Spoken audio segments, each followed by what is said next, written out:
verse in 58, he says, Pakshi mriga vakshalata chetan achetana preme mattakari akarshaye Krishna gun. Krishna's qualities, Krishna gun akarshaye. Prema mattakari akarshaye Krishna gun.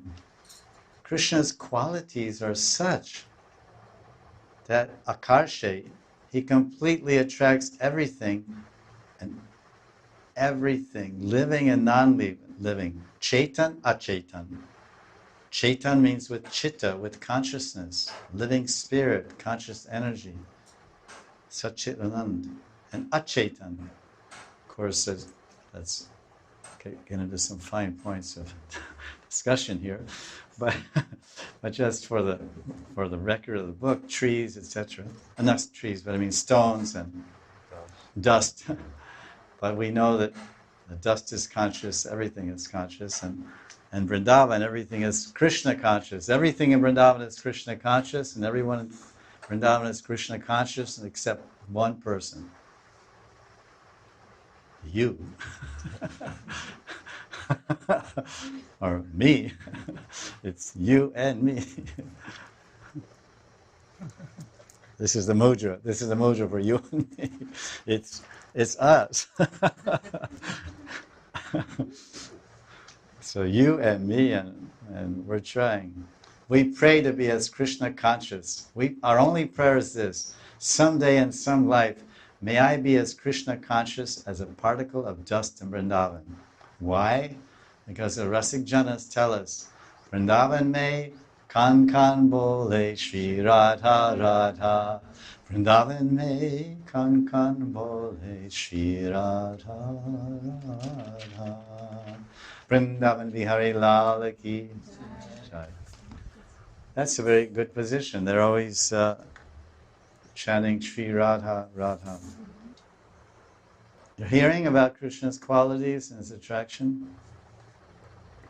Hari Shab, this is Shiksha. This is Mahaprabhu's Shiksha to Sanatan. Sanatan means us. Are we not Sanatan? Yes. I hope so. I'm banking on that.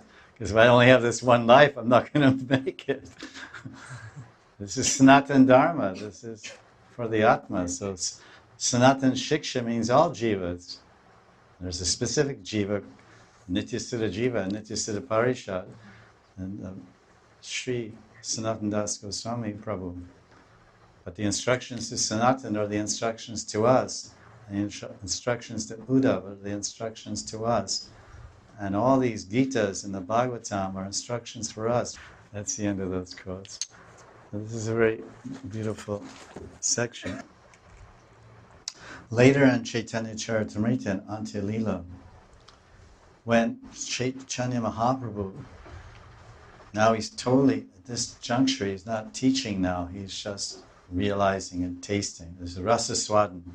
In Madhya Lila, chapter 24, he was a teacher, the guru, the teacher of Sanatana Goswami and all of us. He gave him, Mahaprabhu taught the outline of the Hari Bhakti Vilas, and he taught all the different subjects.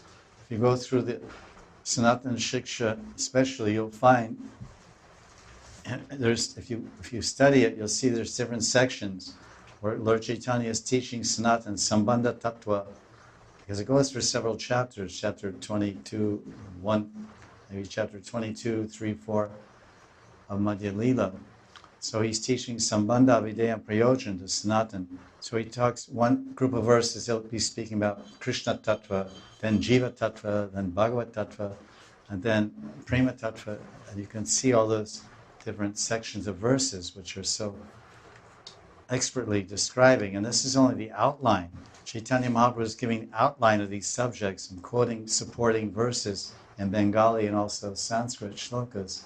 And then later, for no seed of instructions to Sanatana Goswami expanded those instructions into entire philosophical treatises, like Brihad Bhagavatamritam.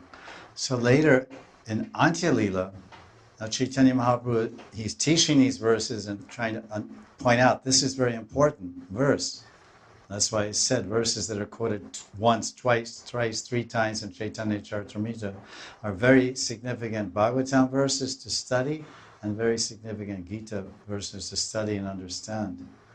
So again, later, now it's going as a teaching to illustrate different aspects of Prema Tattva to Sanatana Goswami and different degrees of Krishna's attraction. And later in Antya Lila, when Srup Damodar Goswami recites this verse, he's totally in Lalita Bhav.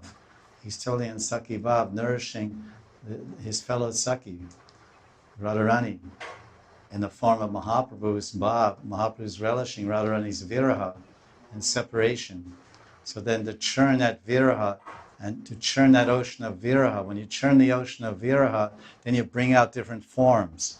Just like when you churn the ocean of milk, and different forms come out. An elephant, the form of an elephant comes out, the form of a beautiful woman, Lakshmi Devi, the form of Chandradevi, Chandradev, the Grahan, many different forms come out. So Srup Damodar would churn the ocean of Viraha, swirling and breaking in waves in the agitated, love-saturated heart of Mahaprabhu. And from those waves, from that churning of the different shlokas and verses and song, prema-filled songs that Srup Damodar would sing, then coming out of that ocean of Viraha, the Viraha Samudra, would become Krishna's Rupam. So then Lord Chaitanya would see Krishna and experience Krishna directly in his heart and mind, and oftentimes in a sporti, seeing a vision of Krishna in the garden or on the hill Chatak or in the Chatak Parvat. He would run towards Krishna to embrace, like Radharani running on Avisar, Unmad Avisarika. Unmad Avisarika Radharani running madly and streaking madly and running down the footpath. Sham, Sham, Sham, Sham, Sham. So that's the same verse, 10:29:40, arises there and describing this Gopi Bhav. Then there's comments, more comments on this verse in 8 verses. So in the beginning of those verses, it says that Lord Chaitanya, which means Radharani, angrily spoke these verses to Krishna when floating in the waves of Gopi Bhav, especially Mahabhav. This is in Antya Lila Chaitanya Charitamrita, chapter 17, verse 39. Eta kahe krodaveshe bhavar eta kahi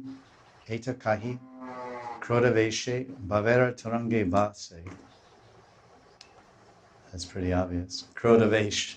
He was totally absorbed. Krodavesha bhave.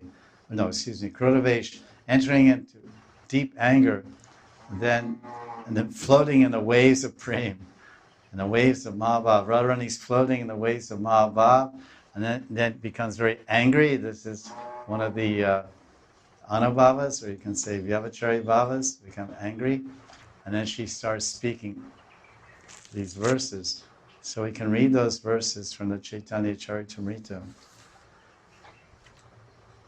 This is, as I said, this is Antya Lila, chapter 17, verses 32 through 49. It's quite a few verses.